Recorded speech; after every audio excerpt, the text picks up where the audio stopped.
remove this. Right. And can everybody see my cursor? Yes, Yes. I can try to make it different. Let's see if this is better. Okay. So I'm happy to be the first speaker on this morning session. And I'm going to speak on a rather old topic, QSAR modeling, hopefully giving you some new insights. So let's begin. So as you all know, QSAR tries to correlate biological activity for a set of compounds with their typically structure-based descriptors by means of a mathematical model. And the nature of the correlation, the nature of the activity, the nature of the descriptors are strictly unlimited. So here are just a few examples. BBB permeability might be one type of activity. Metabolic stability might be another type of activity. And the propensity of protein to crystallize might be another type of activity. Now, today, QSAR models are derived using machine learning techniques, and the domain of applicability of QSAR models is pretty much everywhere. So everywhere, every place you have molecules, you have compound, you can use QSAR. So there are two main reasons why people are deriving QSAR model. The first one is to understand the factor which affect molecular properties, and the second the second goal is to predict the property of the new compounds. And these two goals are often kind of balanced and certainly interlinked, because once we understand something, we can hopefully predict it. However, over the years, this balance have been shifted in various ways. So let's look a bit into the past. So the early work of Corwin Hansch emphasized understanding. So Corwin Hansch used small congeneric series. He used few simple descriptors, and from this you could get a lot of insight into the substituent effect on activity. Today, the scale is shifting in the other direction. So we are using artificial ANN, large and complex ML algorithm. We are typically using large and diverse data set. We have now thousands of descriptors, which we not always fully understand. And hopefully we get accurate, not always, but in many cases, prediction. So we are kind of trading off recently understanding for better predictivity. What do we need in order to design a QSAR experiment to derive a QSAR model? So obviously we need accurate experimental data. These are the activities. We need descriptors. Initially, in the work of Corwin Hansch, Corwin used kind of experimentally measured descriptor like sigma values. Later on, we shifted into calculated descriptors. And today, there is kind of a back shifting into measured descriptor, for example, spectra. We need a mathematical model, which will be quantitative or qualitative or linear or nonlinear, whatever we want. And we need a model validation, which is highly important. And today, almost everyone accepts that models should be developed on a training set and then validated on a test set. And if possible, although not always in effect, models should be simple and interpretable. Over the year, the proper way to derive QSAR model has been extensively discussed in the literature, and this led to what is known as best practices for development of QSAR models, some of them coined by the OECD, and to many workflow of how QSAR models should be developed. This is just one example. You start with a data set, you calculate descriptors, you pre-process the descriptors to remove constant descriptor, nearly constant correlated. You remove outliers, you split your data set into training and test set. You develop models on the training set, you apply them, often you do Y scrambling to make sure that they're not chance correlated. You apply them to the test set. And if your splitting here was done at random, it is good practice to repeat it multiple times to get some statistics. Finally, you have a model which you can try to interpret and you can certainly apply. And once you apply the model, you often invoke the concept of applicability domain. So let's focus for a second on the descriptors. There are thousands of descriptors which we can now calculate or measure. And because there are thousands of descriptors which we can use, there are kind of zillion of descriptor combination. And because of this, QSAR model can often be looked at as an optimization problem in the space of the descriptors. So if you buy into this idea, here's a potential, or here's a kind of classical workflow.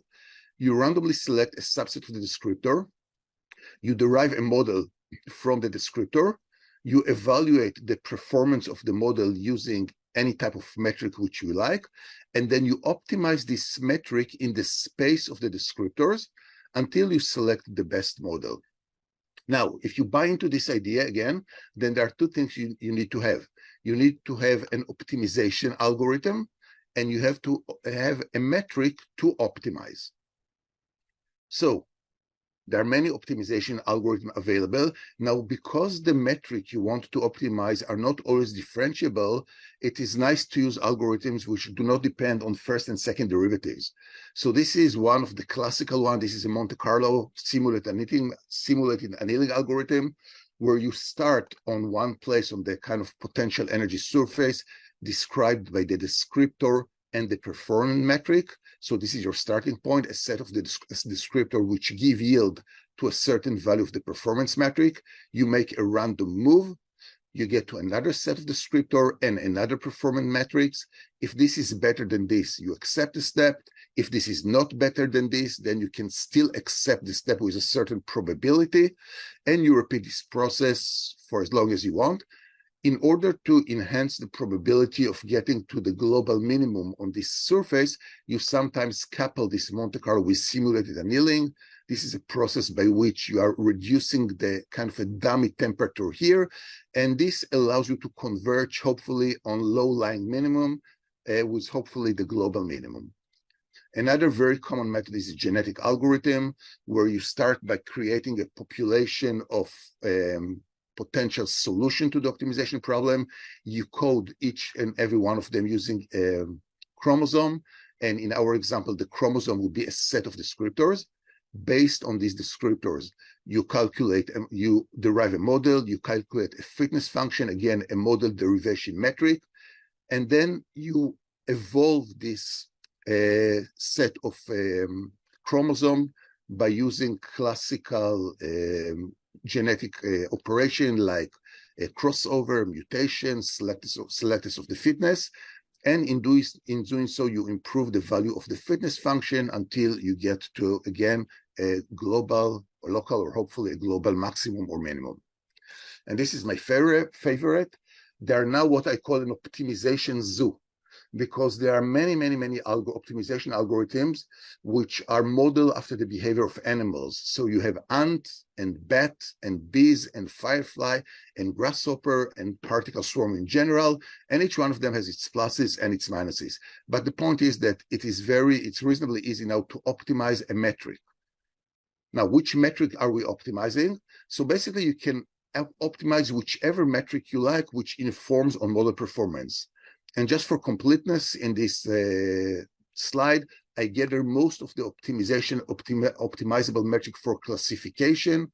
They are all based on the confusion matrix with a true positive and false negative and true negative, and all the combination. And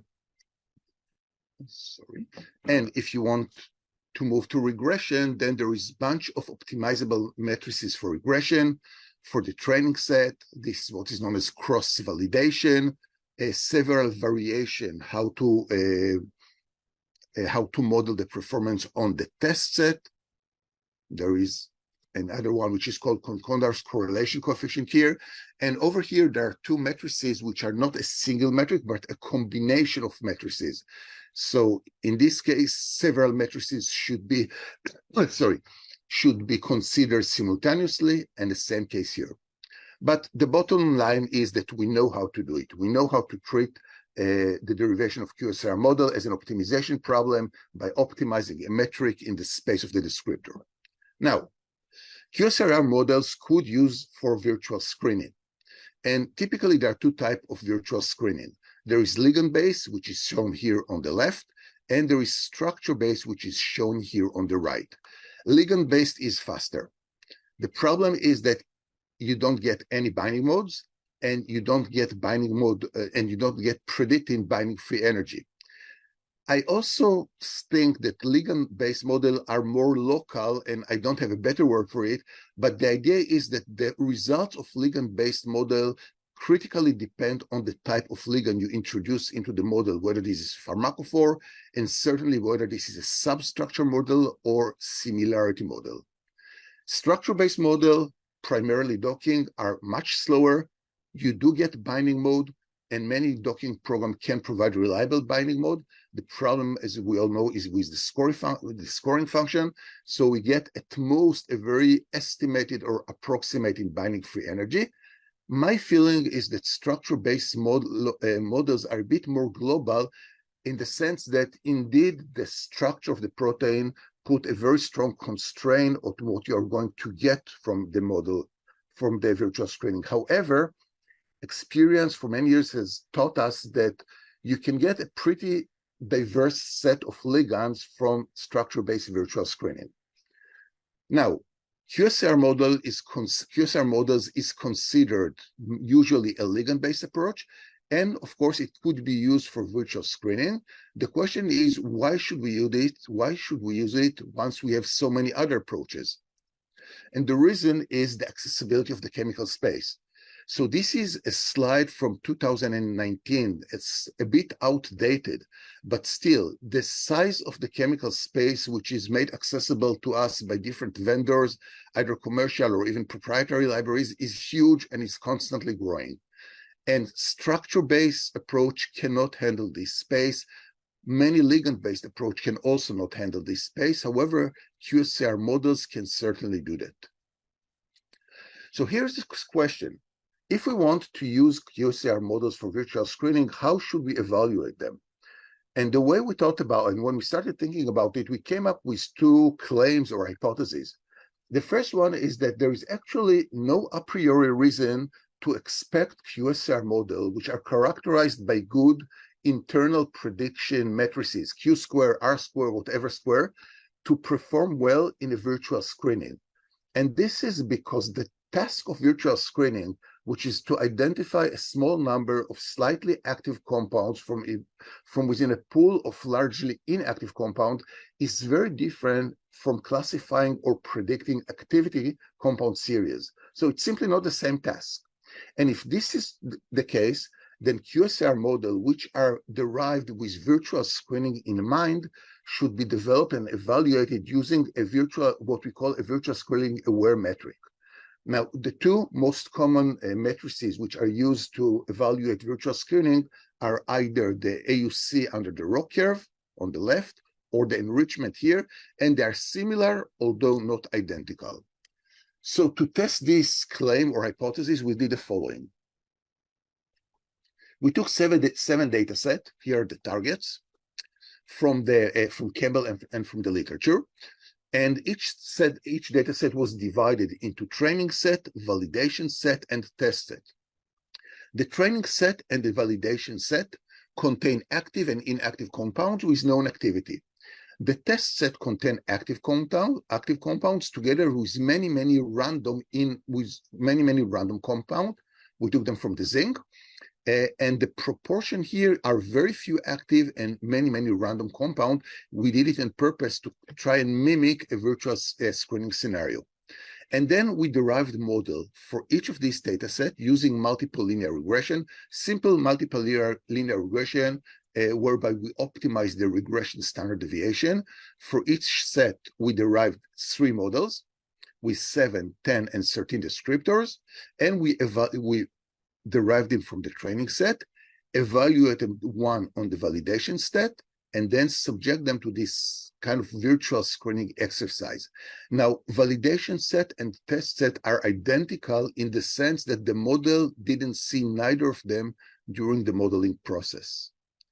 I'm showing only part of the result, those obtained with certain descriptors, but the trends which I'm going to show are across everything. So, these are the number of active compounds. This is important.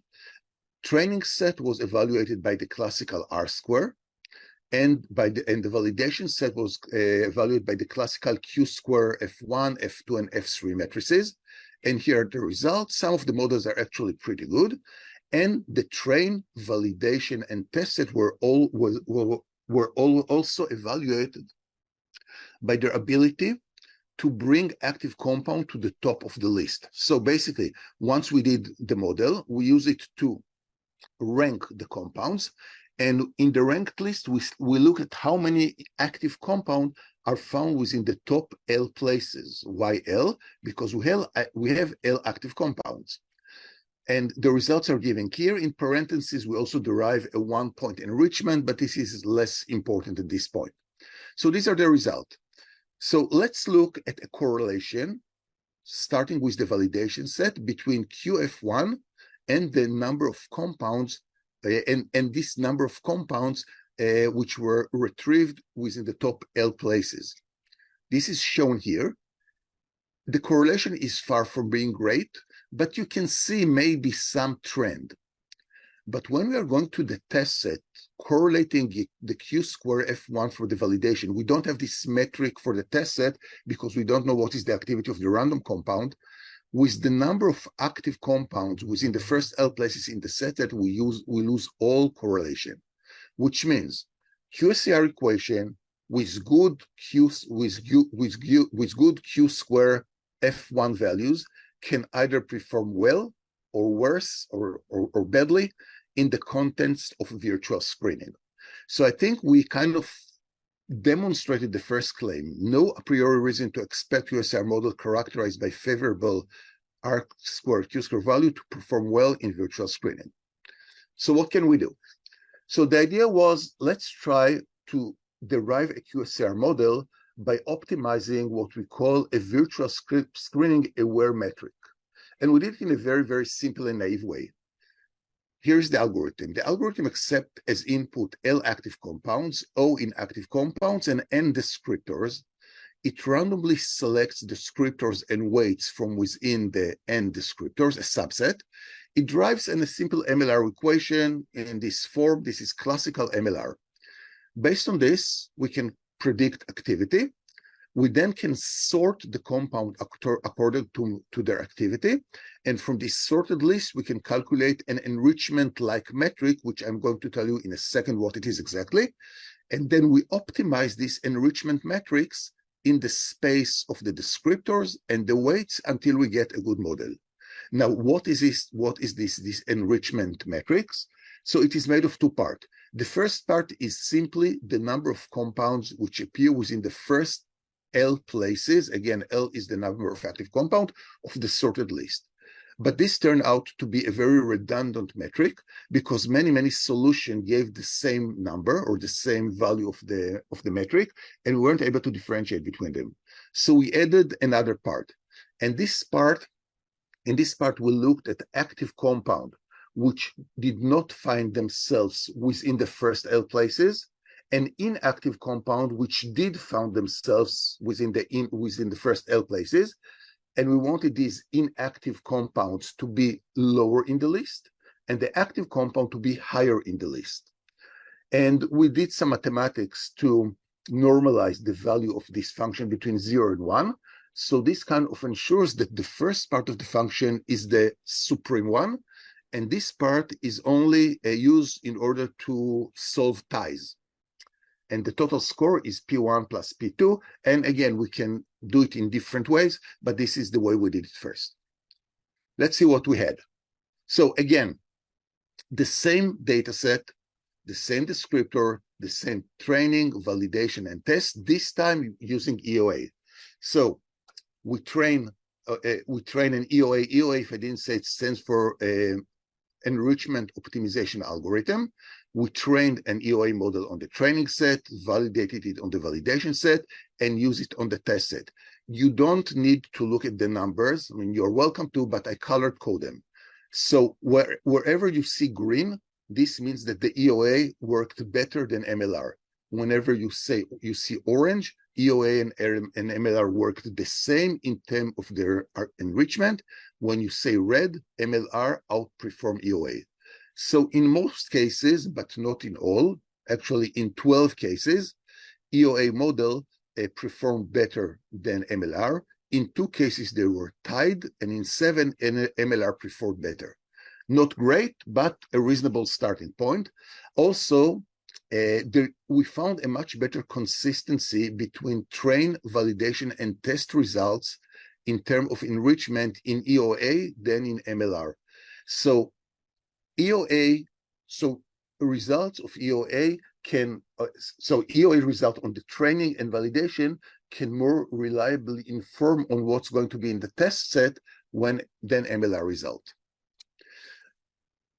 And then we did the next thing. So if you think about virtual screening, it's basically a binary classification problem. Even if you do virtual screening by actually regressing and getting actual value for your compounds, eventually you need to set up a threshold above which you are going to test the compounds, and below this, you are not going to test the compound. So because of this, we said that if virtual screening is indeed or could be treated as a binary classifier, let's compare EOA performance with known binary classifier. So we used a random forest, and support vector machine. Similar targets, very similar composition of the test set, slightly different because of technical reason. And again, the important or the more interesting thing is the test set, very few active, a lot of inactive. Let's see how I'm doing this time. Not much. And again, performance. And again, don't look at the numbers. Again, you're welcome to do this, but you don't have to.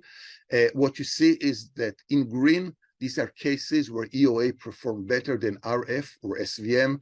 In all cases, or almost all cases, EOA outperformed both SVM and RF. So I think we kind of demonstrated the second claim. Qsar model for virtual screening should be evaluated or developed and evaluated using a virtual screening aware metric. Now, until now, all we did is compare the performance of EOA with MLR, RF, SVM. But when you're doing virtual screening, the most common tool is still docking. So let's compare EOA with docking.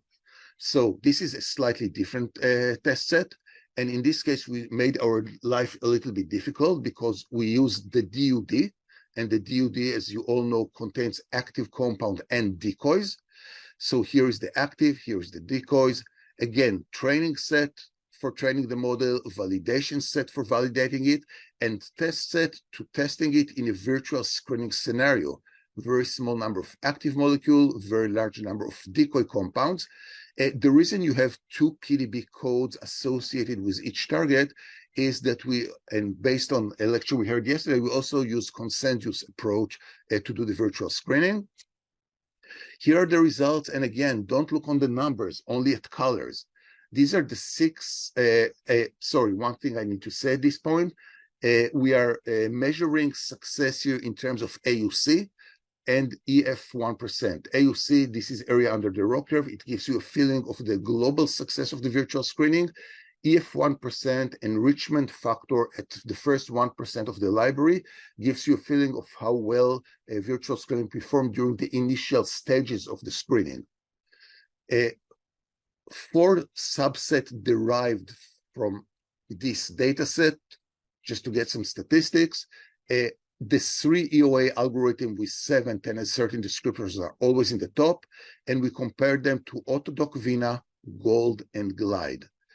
Again, orange tells us which are the best solutions, and you see that in all cases, absolutely all cases, EOA outperform all the docking software, both in terms of AUC and EF1. You never see a red color in the last 3 lines of each set.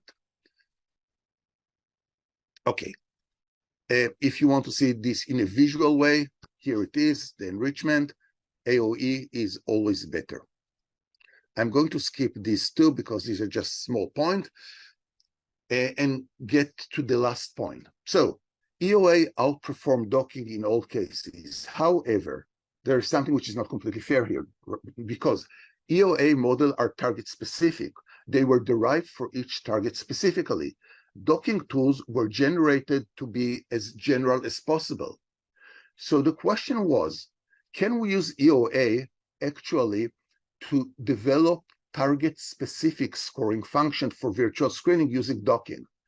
And the answer is yes. And the reason the answer is yes is because if you look at many scoring function, so-called empirical scoring function, you'll notice that they're actually QSR model. So this is glide score, one of the most popular scoring function, and it is a QSR model.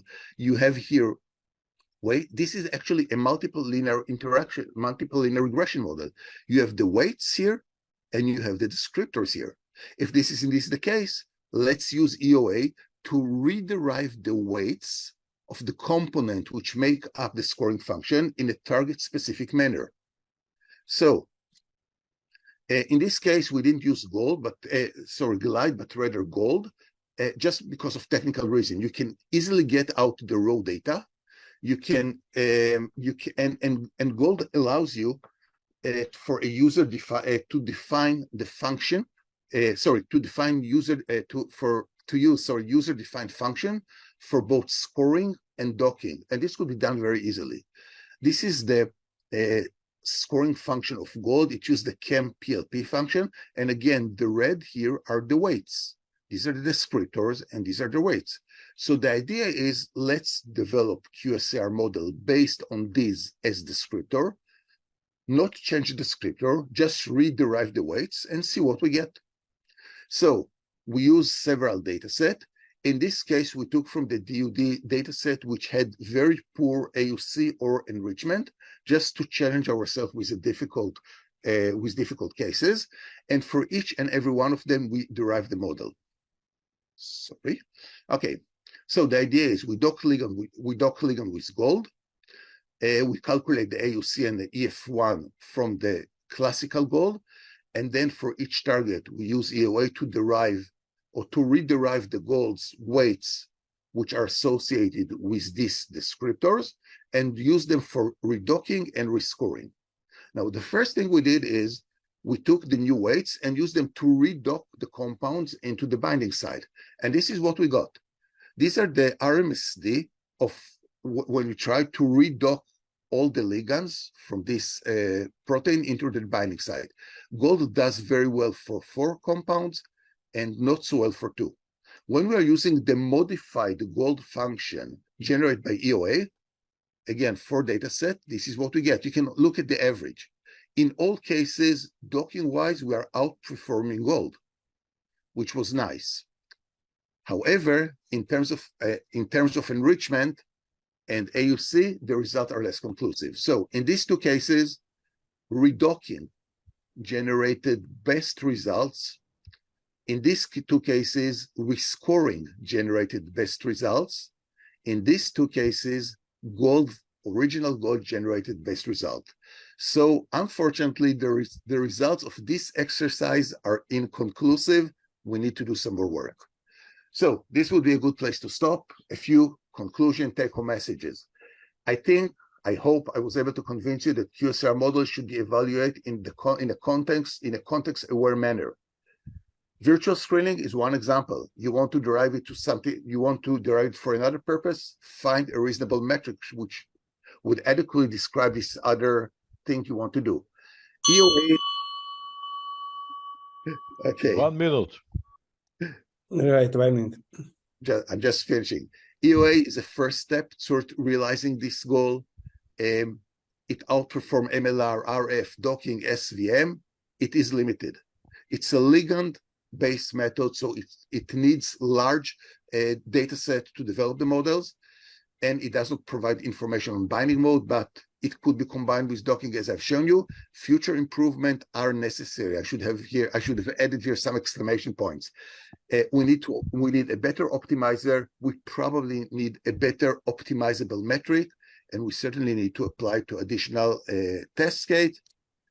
This is a strange project because all of this was done by a single student. This is not common in my lab, but he liked the project and he didn't want anyone else to touch it. So this is Kobe Spiegel. He just finished his PhD about 6 months ago. These are the rest of my group. Thank you for your attention and sorry for being a little bit. Thank you.